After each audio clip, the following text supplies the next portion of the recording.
Optimism. People always talk about how they need to be more optimistic because then they can be more hopeful. If you're optimistic, you'll always see the best of other people or of difficult situations. Optimists see the glass as half full instead of half empty. They see the silver lining in the oncoming clouds of unpleasantness. In contrast, there is pessimism, which is a bad attitude and full of hopelessness and resignation.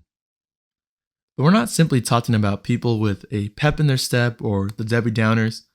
Pessimism and optimism is not about your self-esteem nor your feelings. They have to do with worldview. Worldview. There's that word again that we've talked about. Simply put, your worldview is how you see the world around you, including yourself and the events of your life. In the last video, we mentioned that Leonardo da Vinci was full of pessimism in the last years of his life as he depicted apocalyptic drawings of the end of the world. Da Vinci was the quintessential Renaissance man, the epitome of Renaissance humanism. At the end of his life, he had already reached pessimism, which is actually what followed humanism. Humanism, which focuses only on man and his potential, in which finite man seeks to give himself value and meaning. Ultimately, it led to the new trend in philosophy, pessimism, which, if you remember from the last video, looks like the contemplations about the meaninglessness of life and a vanity of vanities. This is actually a phrase that appears in the book of Ecclesiastes, which itself is a pretty accurate portrayal of what humanism leads to.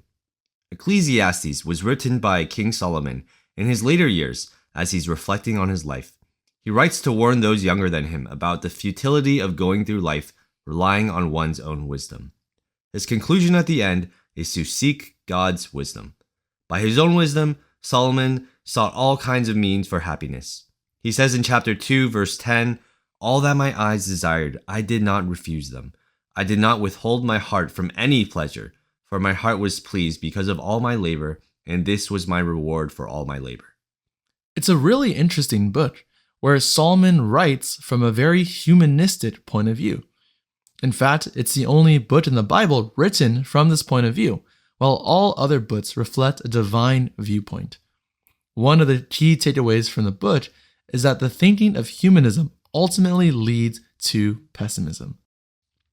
Because even though Solomon tried a whole bunch of different ways to find meaning and value, his ultimate conclusion was vanity of vanities, which in some ways parallels the life of Leonardo da Vinci, where his humanism also led him to his pessimism.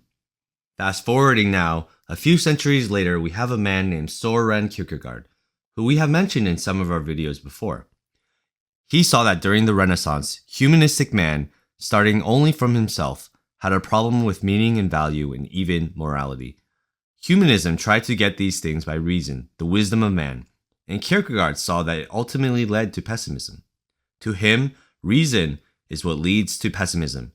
So his solution was to get rid of reason altogether.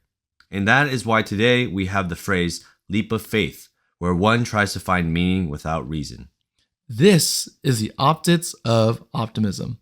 This is what optimism has become, a positive outlook or viewpoint on life against all reason. In his life, Kierkegaard's views appealed to many, and the many were challenged to make that leap of faith into the unknown. Yes, it's true that an appeal to reason alone is not enough to make someone believe in the truth of the gospel. There is a major spiritual component to it that only God alone can contribute. 1 Peter 1:3 says, "Blessed be the God and Father of our Lord Jesus Christ, who according to his great mercy has caused us to be born again to a living hope through the resurrection of Jesus Christ from the dead."